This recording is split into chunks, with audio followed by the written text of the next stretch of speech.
Hello everyone, आप सबका education point के ऑफिशियल चैनल पर स्वागत है। आज हम टैट और टीजीटी कमीशन के लिए मैथमेटिक्स में ट्रिग्नोमेट्रिक फंक्शंस के बारे में कुछ बेसिक कॉन्सेप्ट्स को डिस्कस करेंगे। ये बहुत ही ज़्यादा इंपॉर्टेंट और इजी टॉपिक है जहाँ से काफ़ी बेसिक क्वेश्चंस पुट किए जाते हैं। तो सबसे पहले हमें पता होना चाहिए कि ट्रिग्नोमेट्री का मतलब क्या होता है, राइट? ट्रिग्नोमेट्री वर्ड जो है वो ग्रीक वर्ड से डिराइव है। दो वर्ड्स है, ट्राइगोनन और मेट्रॉन। ट्राइगोनन का मतलब होता है ट्राइंगल या फिर थ्री एंगल्ड थिंग, और मेट्रोन का मतलब होता है मेजर। तो ट्रिग्नोमेट्री जो बेसिक हमारी कॉन्सेप्ट है वो किस पे लगेगी? ट्राइंगल के ऊपर, और वहां पे हम मेजर करेंगे किस चीज को? एंगल्स को। अब हम इसमें एंगल और जो साइड्स ऑफ ट्रायंगल होती है उनके बीच के रिलेशन को, उनके रेशियोज को डिस्कस करते हैं। और ट्रिग्नोमेट्री का जो हमारी लाइफ में यूज होता है वो मेनली इसका हाइट और डिस्टेंसेस को कैलकुलेट करने के लिए किया जाता है। जैसे मान लीजिए बड़ी बड़ी बिल्डिंग्स होती हैं, उनकी हाइट कैलकुलेट करनी है, एंगल ऑफ इंक्लाइनेशन देखना है हमने, तो उसमें ये कॉन्सेप्ट हमारे यूज होते हैं। और ट्रिग्नोमेट्री वैसे बेसिकली हम लोग किसी भी ट्रायंगल पर अप्लाई कर सकते हैं, पर हम लोग जो पढ़ते हैं वो हम सिर्फ राइट एंगल ट्रायंगल के ऊपर इसे डिस्कस करते हैं।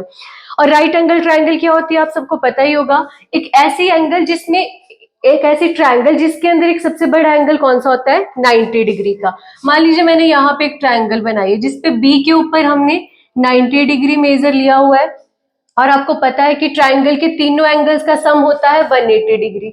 तो यहाँ पे 90 डिग्री का एंगल इन तीनों एंगल में सबसे बड़ा हो जाएगा।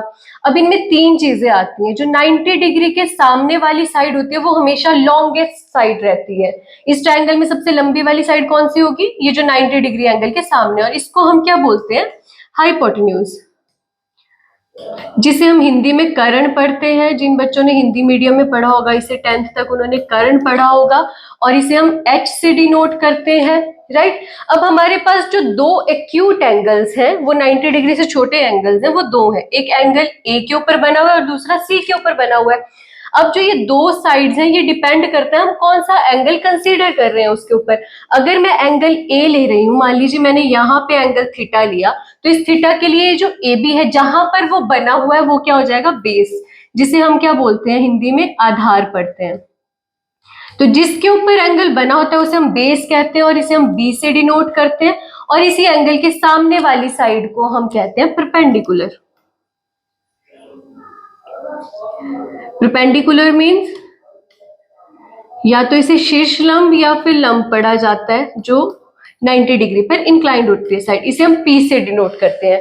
ठीक है, जिसके ऊपर एंगल बनता है उसे हम बेस कहते हैं, उसके सामने वाली साइड परपेंडिकुलर, और 90 डिग्री के सामने वाली साइड सबसे लंबी साइड होती है जिसको हम बोलते हैं hypotenuse.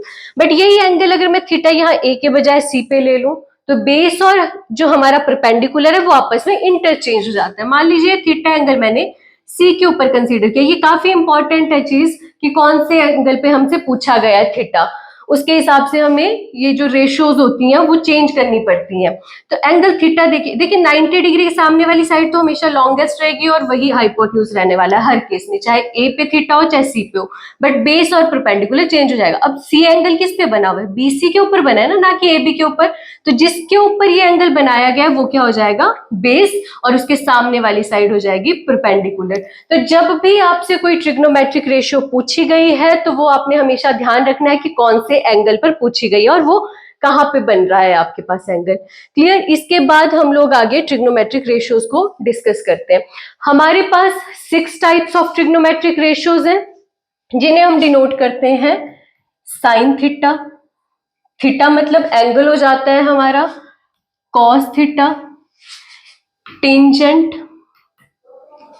Cosecant theta, secant theta, and last one is cotangent theta, जिसे हम शॉर्ट में कॉट बोलते हैं। ये होता है sine, this is cosine, this is tangent, this is cosecant, this is secant and this is cotangent, जिन्हें शॉर्ट में हम एब्रीवेट कर देते हैं इसी नोटेशन से। चलिए जी, अब इनका रिलेशन किसके साथ होता है? साइड्स ऑफ ट्रायंगल के साथ होता है। जैसे हमने एक बेसिक सी 90 डिग्री एंगल वाली राइट एंगल ट्रायंगल एक हमने बना ली, मतलब ये लीजिए नाम उसका दे दिए ए बी सी। तो यहाँ पे ये बेस, ये थीटा हम बेसिकली ऐसे लेते हैं, जब तक मेंशन ना किया हो यहीं पे लेते हैं। तो ये बेस हो जाएगा, this is perpendicular and this is hypotenuse. अब ये जो एंगल थीटा है इन ट्रिग्नोमेट्रिक 6 रेशियोज के साथ इन साइड्स का कुछ कॉम्बिनेशन बनता है हमारे पास। तो जो साइन थीटा होता है वो क्या रहता है हमारे पास, इसके लिए देखिए हम बेसिक सी एब्रिविएशन सबने पढ़ी हुई है, वो है ना, जिसको हम लोग क्या बोलते हैं, पंडित बद्री प्रसाद हर हर बोल, यही होता है। और कुछ बच्चों ने कुछ और भी बनाया होता है इसका अपनी मर्जी के हिसाब से, है ना। तो आप लोगों को जिस वे में याद रहे आप कर सकते हो इसको याद। बेसिकली हम लोग ऐसे ही करते हैं, ये याद रखने का तरीका है एक हमारा, इससे हमें याद रह जाता है कि किस सीक्वेंस में हमने इनको पढ़ना है। तो जो P अपॉन H होता है ये किसके बराबर होता है, साइन के बराबर, यानी कि परपेंडिकुलर का रेशियो हम हाइपोटेन्यूज के साथ लेंगे तो हमें क्या मिलेगा, साइन थीटा। और नेक्स्ट जो B अपॉन H होता है वो होता है हमारा कॉस थीटा, और 10 होता है हमारा, सॉरी यहाँ B होना था, P upon B which is perpendicular upon base, right. इसके बाद जो कॉसिकेंट होता है वो हमारा साइन का रेसिप्रोकल होता है। साइन हमारा P अपॉन H है तो कॉसिकेंट क्या हो जाएगा हमारा, H अपॉन P हो जाएगा।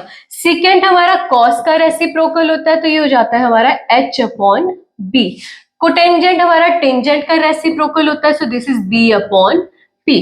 तो ये हमारे बेसिक इनके रेशियो के रिलेशंस है एंगल के साथ, depending upon which trigonometric ratio has been asked. तो साइन थीटा याद रखेंगे आप लोग, P upon H, cos is B upon H, tan is P upon B, cosecant is H upon P and secant is H upon B and cot is B upon P। ठीक है जी, यहीं से हमारे पास बहुत सारी आइडेंटिटीज बनती हैं आगे जाके। जो हमारे पास ट्रिग्नोमेट्री का कॉन्सेप्ट है उसके लिए हमें सबसे पहले एक चीज आनी चाहिए विच इज पाइथागोरस थ्योरम। ठीक है जी, पाइथागोरस थ्योरम क्या बोलती है हमारे पास, कोई भी राइट एंगल ट्रायंगल होती है उसके ऊपर हमेशा पाइथागोरस थ्योरम लगाई जाती है, जिसमें हमारे पास रिलेशन बनता है, this is the longest side का स्क्वायर किसके बराबर होता है, H square is equal to B square plus P square, जिसको बोलते हैं hypotenuse square is equal to base square plus perpendicular square, जिसको हिंदी में हम लोग पढ़ते हैं कर्ण का वर्ग बराबर है आधार का वर्ग जमा शीर्ष लंब का वर्ग। ये काफी ज्यादा इंपॉर्टेंट है, यहीं से हमारे पास ट्रिग्नोमेट्रिक जो आइडेंटिटीज बनती है जिन्हें हम फॉर्मूले के रूप में पढ़ते हैं वो सारे इसी पाइथागोरस थ्योरम से ही हमारे पास डिराइव है। यहीं पे देखते हैं हम लोग कैसे बने हुए। देखिए सबसे पहली जो बेसिक आइडेंटिटी हमें ट्रिग्नोमेट्री में पढ़ाई जाती है वो क्या थी, sine square theta plus cos square theta is equal to 1।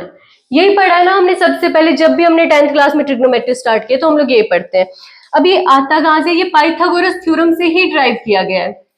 देखिए अगर मैं इस पूरी इक्वेशन को h स्क्वायर से डिवाइड कर दूं, पूरी की पूरी आइडेंटिटी को किससे डिवाइड कर दूं, h स्क्वायर से, तो देखो मेरे पास क्या बनेगा, यहाँ पे क्या हो जाएगा, h square upon h square, this is b square upon h square plus p square upon h square. अगर आप लोग ध्यान दो तो जो हमने एब्रीवेशन अभी पढ़ी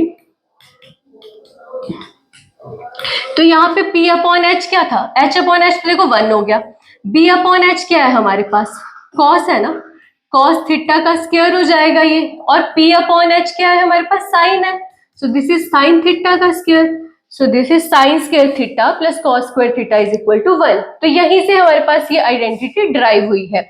यही चीज हमारे पास दो और आइडेंटिटीज आती है, 1 plus tan square theta is equal to secant square theta. अब ये आइडेंटिटी भी हमारी यहीं से बनी है। देखिए यहां पर आप चाहो तो पाइथागोरस थ्योरम में भी चेंज कर सकते हो या यहीं पे देख लो, मैं इस पूरी की पूरी इक्वेशन को अगर कॉस स्क्वायर थीटा से डिवाइड कर दूं तो मेरे पास क्या आ जाएगा, यही आइडेंटिटी बन जाएगी। इस पूरी इक्वेशन को अगर हम कॉस स्क्वायर थीटा से डिवाइड कर दें, देखो sine square theta upon cos square theta is equal to tan square theta, cos square theta upon cos square theta क्या हो जाएगा, 1 के बराबर हो जाएगा, और 1 अपॉन सेकंड स्क्वायर थीटा किसके बराबर हो जाएगा हमारे पास, कॉस स्क्वायर थीटा के बराबर हो जाएगा। ठीक है जी, यहीं से हमारे पास थर्ड आइडेंटिटी आती है, 1 plus cot square theta is equal to cosecant square theta. इस केस में हमने इसी फर्स्ट आइडेंटिटी को, पूरी आइडेंटिटी को डिवाइड कर देते हैं साइन स्क्वायर थीटा से, तो हमारे पास ये रिजल्ट बन जाता है। ठीक है, तो यहीं से हमारे पास ये जो तीन बेसिक आइडेंटिटीज हैं ट्रिग्नोमेट्री में, जो आगे आप चाहे 11th-12th का सिलेबस पढ़ो, चाहे आप ग्रेजुएशन लेवल की ट्रिग्नोमेट्री करेंगे, ये तीन रिलेशन हमेशा इस्तेमाल होते हैं, जिसमें से फर्स्ट वाला सबसे ज्यादा इंपॉर्टेंट है। ठीक है जी। यहीं से हमारे पास देखो, ये अगर तीन आइडेंटिटीज आपको याद है तो हमारे पास और भी काफी ज्यादा रिजल्ट्स बन जाएंगे, जिनको हम अभी डिस्कस करते हैं थोड़ा सा। देखो, ये जो sine square theta plus cos square theta is equal to 1 है, यहां से मेरे पास और क्या आ जाएगा, यहां से मेरे पास साइन स्क्वायर थीटा की वैल्यू अगर कॉस में पूछी जाएगी तो वो क्या हो जाएगा, 1 minus cos square theta, right. और यही चीज मुझसे कॉस स्क्वायर थीटा की वैल्यू साइन में पूछी जाएगी तो वो क्या हो जाएगा, इस साइन को वहां भेज देंगे, 1 माइनस साइन स्क्वायर थीटा। तो ये सबसे पहले साइन और कॉस को एक दूसरे में कन्वर्ट करने के लिए यूज की जाती है आइडेंटिटी। ठीक है, ये तो बेसिक है हमारा यहाँ पे। अब देखो, इसी रिलेशन से हम लोग कुछ आगे क्वेश्चंस भी करते हैं, जिनको हमें डिस्कस करना है आगे जाके। देखो, यही चीज, ये वाली जो आइडेंटिटी है मेरे पास, ये देखा जाए तो यहाँ क्या है, A square plus B square की तरह इस्तेमाल कर सकते हैं इसको हम। देखो, हमारे पास अलजेब्राइक एक्सप्रेशन होता है, A square plus B square कैसे कैलकुलेट किया जाता है, ये हमारे पास आता है A plus B whole square is equal to क्या होता है हमारे पास, A square plus B square plus 2ab, right. यहां से होता है, तो यहां से अगर मुझे A square plus B square calculate करना है तो वो किसके बराबर हो जाएगा, A plus B whole square plus, ये माइनस हो जाएगा वहां जाके, -2ab, राइट। तो यहाँ पे अगर मैं ए और बी को sign square theta cos square theta, sine theta और कॉस थीटा पुट कर दूंगी तो मेरे पास यही रिजल्ट किस फॉर्म में चेंज हो जाएगा, देखो, sine square theta plus cos square theta is equal to sine theta plus cos theta whole square -2 sine theta cos theta. ये रिजल्ट्स भी कई बार हमें यूज करने पड़ते हैं, आगे जाके काफी ज्यादा यूज किए जाते हैं ये काफी क्वेश्चंस में। ठीक है, और यहीं से हमारे पास देखिए कई बार हमें ट्रिग्नोमेट्रिक रेशियोज दी जाती हैं, अगर हमें पाइथागोरियन ट्रिपलेट याद हो तो उनकी वैल्यूज हमारे पास काफी इजीली आ जाती है। तो आपने जब भी ट्रिग्नोमेट्रिक का कॉन्सेप्ट लगाना है तो आपने पाइथागोरियन ट्रिपलेट कर लेने हैं याद।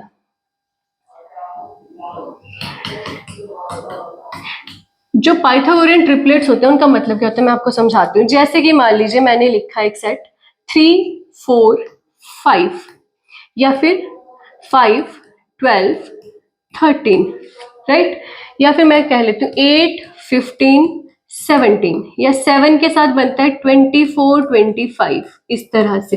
तो ये जो मैंने ट्रिपलेट लिखा है इसका मतलब क्या है, जो इसमें हाईएस्ट वैल्यू है 3 4 5 में सबसे हाईएस्ट वैल्यू कौन सी है, 5 ना।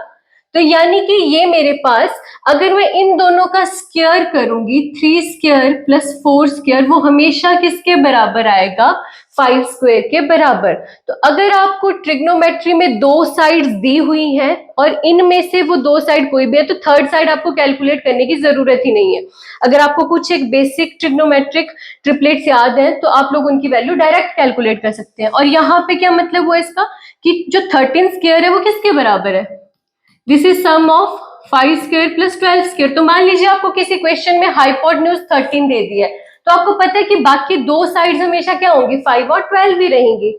वैसे यहाँ पे आपकी हाईएस्ट वैल्यू क्या है, 17 है, तो 8 स्क्वायर प्लस 15 स्क्वायर हमेशा क्या बनेगा, 17 स्क्वायर के बराबर ही रहेगा। ठीक है, ये काफी ज्यादा इंपॉर्टेंट है, यहाँ पे हमारे पास ट्रिग्नोमेट्रिक आइडेंटिटीज में यूज करने के लिए वैल्यू काफी ज्यादा यूज करनी पड़ती है हमें। तो अगर आप लोग हमारे साथ कमीशन की तैयारी के लिए जुड़ना चाहते हैं तो आप लोग कांटेक्ट कर सकते हैं स्क्रीन पर दिए गए नंबर पर। यहाँ पर आपको बैचेस के रिगार्डिंग, ऑनलाइन ऑफलाइन क्लासेस के रिगार्डिंग सारी इंफॉर्मेशन प्रोवाइड कर ली जाएगी। ये हमारा थोड़ा सा आज इंट्रोडक्शन का लेक्चर था ट्रिग्नोमेट्रिक का, बाकी हम इसे डिटेल में बाद में डिस्कस करेंगे। Thanks for the class.